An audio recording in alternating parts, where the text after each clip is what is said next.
Danny Gonzalez covers electronics that should not exist, like Pegasus technology from Israel. Yeah. Danny Gonzalez making a lot of commentary on Pegasus surveillance tech in his latest video. Victory sign surrounded by Iranian politicians. This was Ismail Haniyeh just yesterday in Tehran for the inauguration of the country's new president.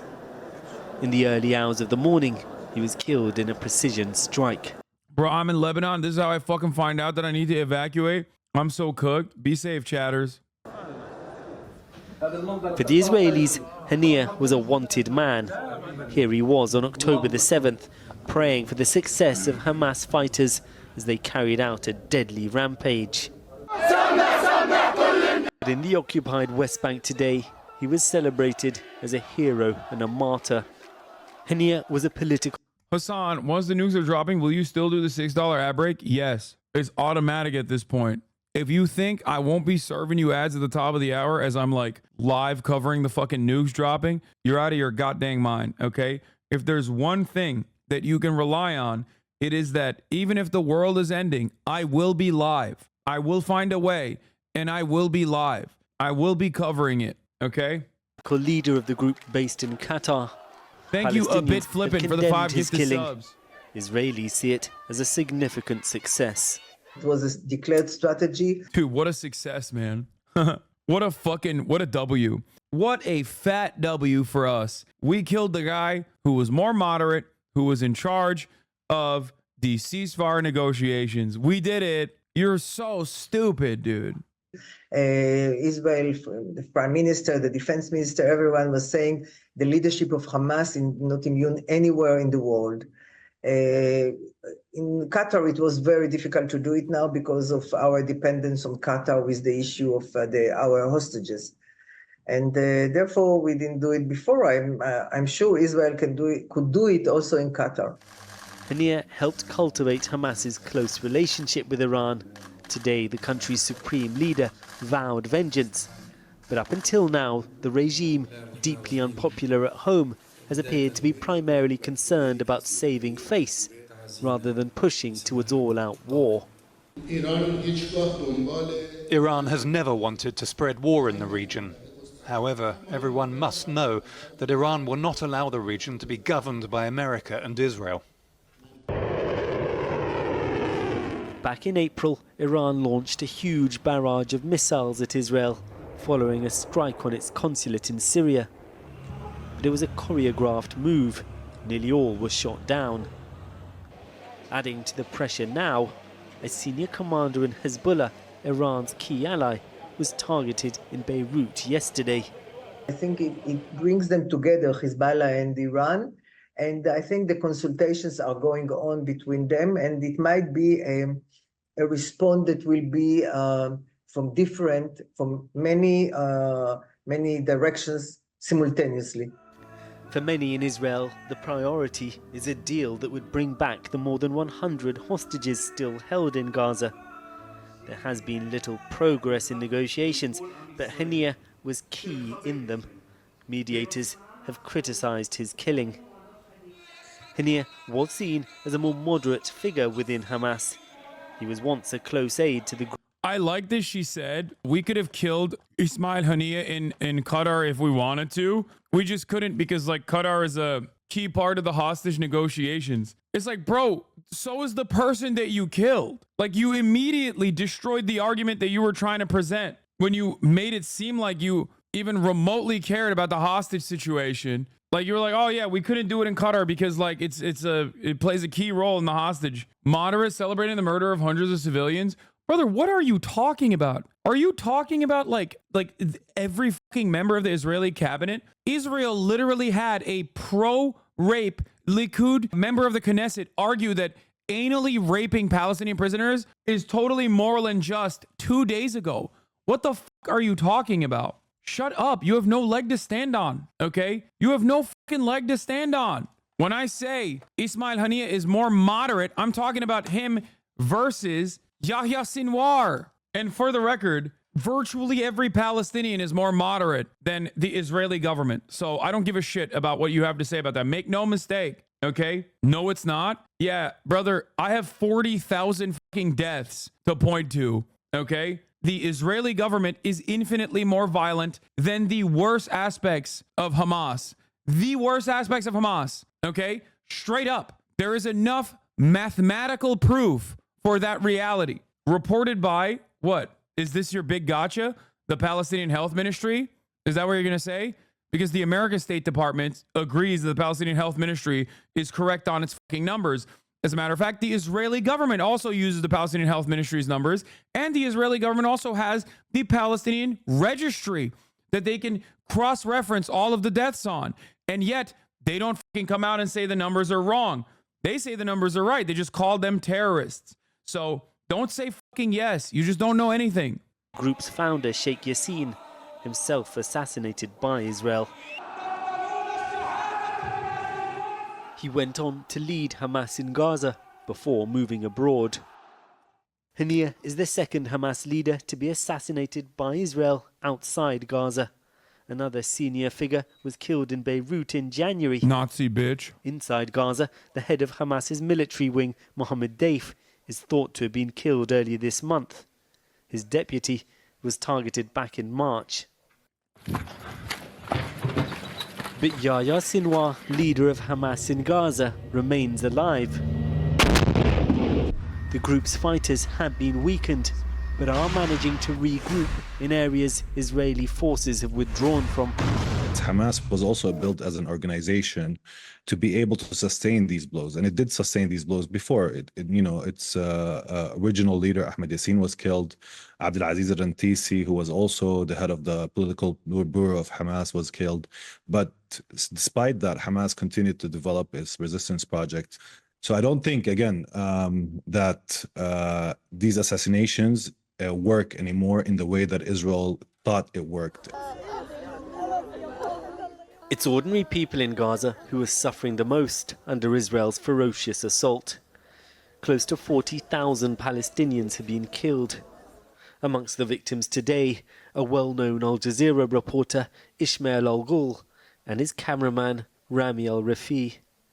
Killed in what appears to be a targeted Israeli strike on their vehicle as they left. You actually usually pick up the dumb people and then generalize the whole chat for us sometimes. If you consider that chatter to be dumb, that means I'm doing my job correctly, because that chatter is fucking dumb, okay? However, outside of this community, that chatter's point of view is actually very commonly held. If you personalize my criticism of that chatter's idiotic talking points, that chatter's Nazi talking points, then that's on you. Absolutely. There's 40,000 people in here. Not a single person took that personally, except for you, it seems. The area around Ismail Haniya's former home.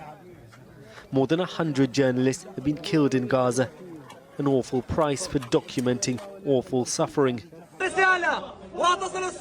Crouched over his body, a colleague. 176 journalists have been executed by Israel since October 7, by the way. 176. Vows the coverage will continue.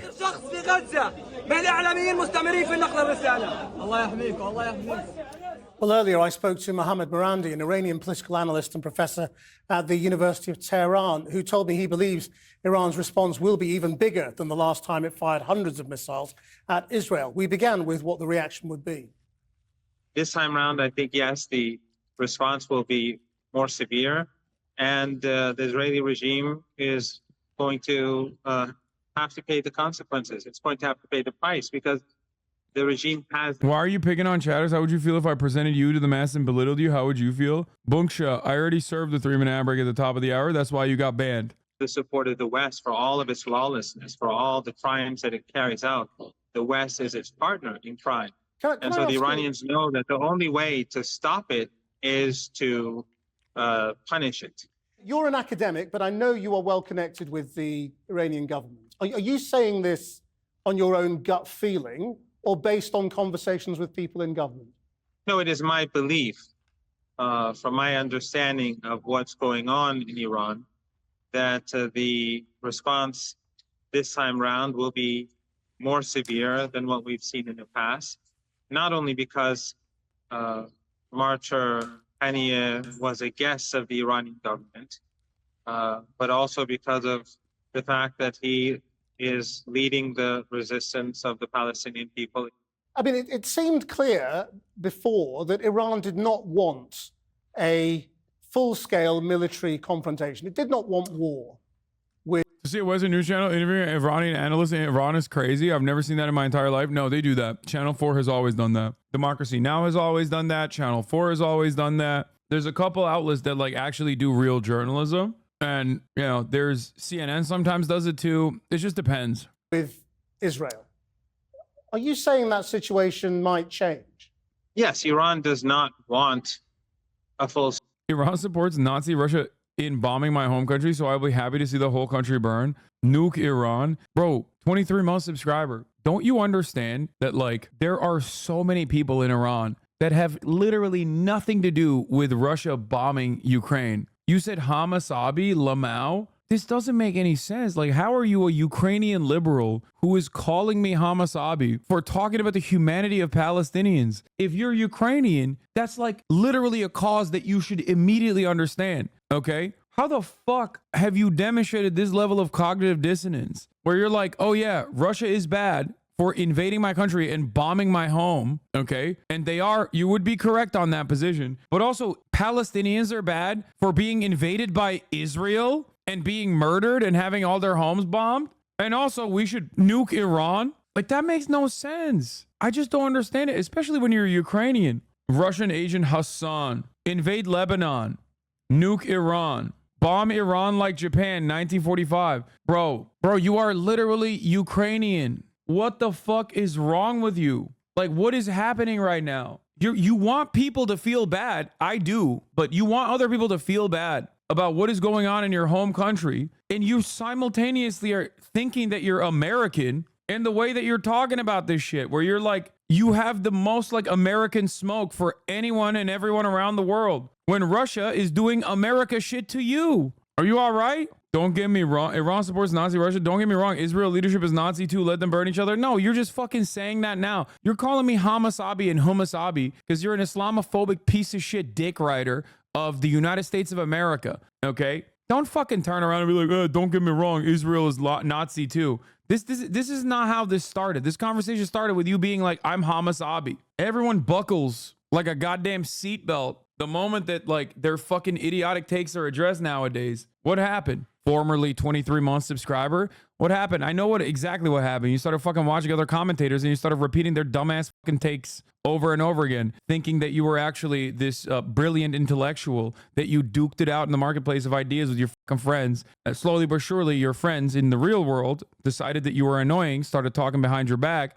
You further and further leaned into that community as a life support for what remained of your like experience with other people. That community became the only fucking place that you could talk to other people who were like-minded, just like you. Nobody understood how fucking intellectual you were. Now you're coming back to this community that you used to be a part of and repeating those same talking points only to have those fucking talking points shoved down your throat because you're so fucking stupid and pathetic. Don't write any longer. Think about the actions that you took, okay? Re-examine your positions. Perhaps it is not very healthy for you to have remained in these other communities, and perhaps you only felt like you were the intelligent person when duking it out in the marketplace of ideas with your friends who were not as well read. You understood the talking points, but when you have to go up against someone who knows the situation better than you do, you all of a sudden go, okay, maybe they're both bad, okay? Re-examine the steps you took in your life that led you into repeating YouTuber talking points in another fucking Twitch streamer's chat only to get ritualistically humiliated like this. But more importantly, why are you wrong so frequently? Okay? Perhaps you've been led astray. Perhaps that the truth of the matter is more complicated and someone has told you a tall tale that fits with the way that you see the world.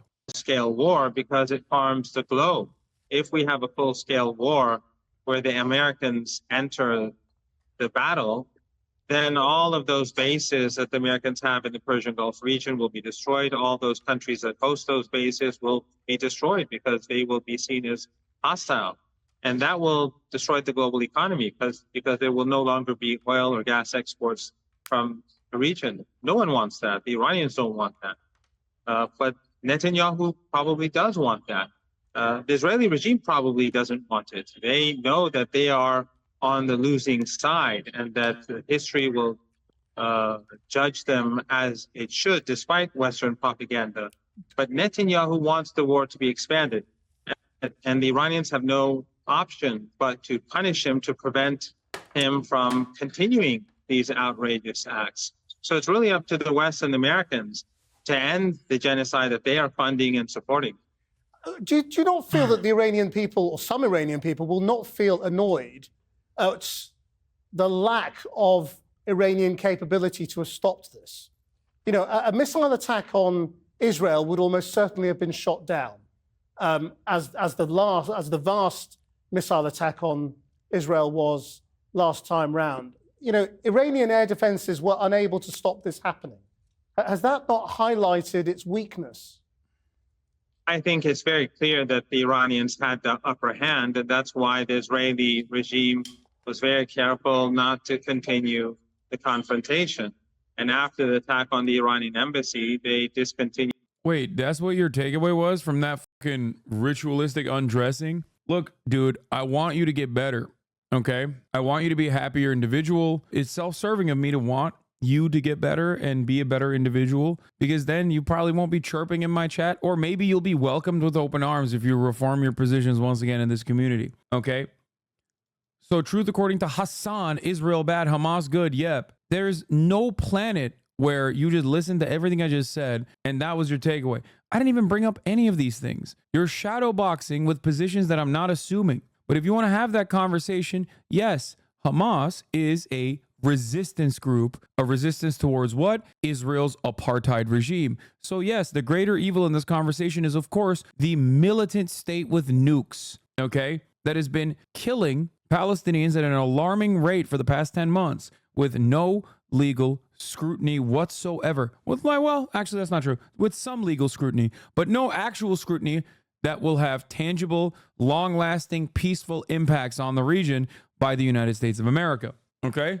I hope you understand that. It might make you feel better, like as though you're morally posturing from a standpoint where your positions are good and my positions are bad by just like making these reductive arguments, but you're going back to the same exact equation. You're going back to the same hug box. Inevitably, you're going to go back there and lick your wounds. And I am afraid that it's going to push you further and further away from the truth. Okay? You're not even fucking Ukrainian. Don't make me do it. Not even worth it. He's just a fucking loser who's lying about everything for posturing and is still way off the mark. Oh, they lied about being Ukrainian? Every time this man is not all right. He's also signed up to a bunch of passport bros dating sites. So he's just trying to sex crime all over the world. No one wants him limpy from Virginia Beach, pal. OG Smirnoff, adventurous, wild, spontaneous, unpretentious, tolerant, flexible, open-minded, intellectual, smart, persistent, practical, stubborn, unconventional, free-spirited.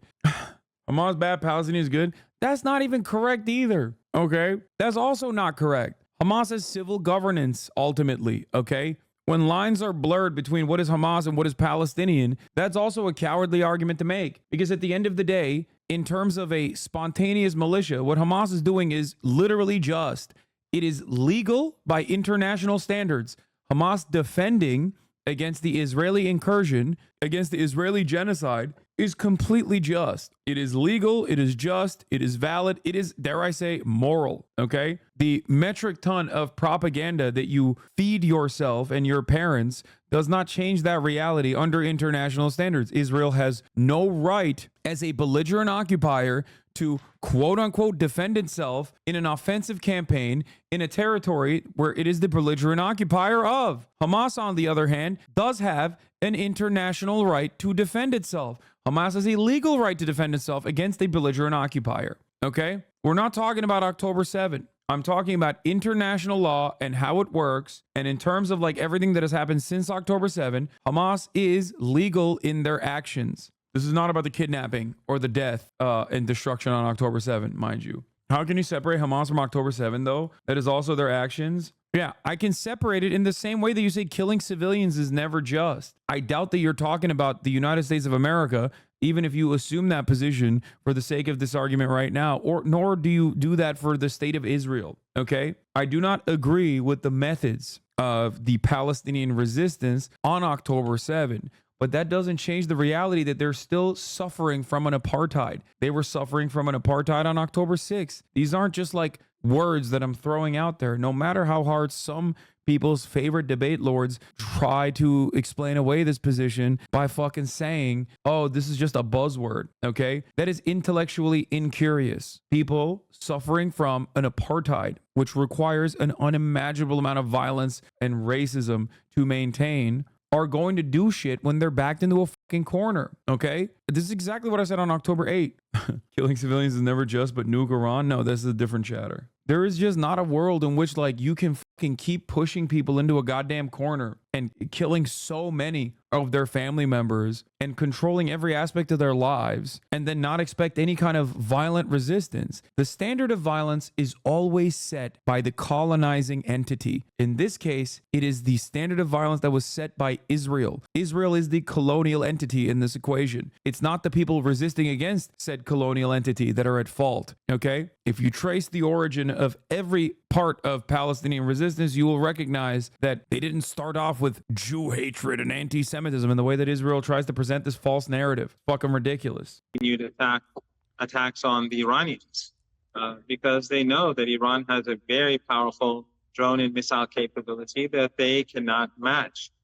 But in any case, if they want to try, the Iranians will punish them, and the punishment will become increasingly severe. The West supports Israel, and therefore it's not going to stop it from carrying out these atrocities. And so the Iranians know that the only way to stop the Israeli regime is to hit it where it hurts. And tell us a little bit about the new president, who most people here don't really know anything about. I mean, what is his likely disposition going to be? His position on Palestine is very impressive. How do you not go insane from repeating the same intro to anti-Zionism dialogue tree 3 times a day, every day? It's not 3 times a day, it's 300 times a day. And it used to be way more frequent, but I will do it till the day I fucking die, okay? Because if I can change 300 people's minds, maybe not the immediate person that I'm addressing, but all of these other people that may have had similar opinions, then I've done my part, okay? That's it. And he supports the resistance. He supports Hamas and Islamic Jihad and the collective axis of resistance in Yemen, Lebanon, Iraq, and Syria, which is supporting the people of Palestine. And I think that the Iranian people are united on this issue. And I think the whole world is now united. It's only in a handful of countries in the West where they continue to insist to invite and engage and applaud a mass murderer. Mohammed Marandi, thank you very much. Thank you. In the last hour, there's been reaction to the killing of Ismail Haniyeh from the US State Department and the White House. Let's go live to Kieran Moodley in Washington. Yes, Krish, this has a certain sense of deja vu going back to April when, of course, the Iranian embassy in Damascus was hit by Israel. And the Americans today were saying that none of these events helped to bring the temperature down, but that all-out war is not inevitable. And so ever since the weekend, really, the State Department has been saying that the ceasefire in Gaza, getting that deal, that is the best way to bring things under control, and that that's still possible, if not very complicated. And the Americans have also, of course, been engaged in some dialogue between Israel and Hezbollah.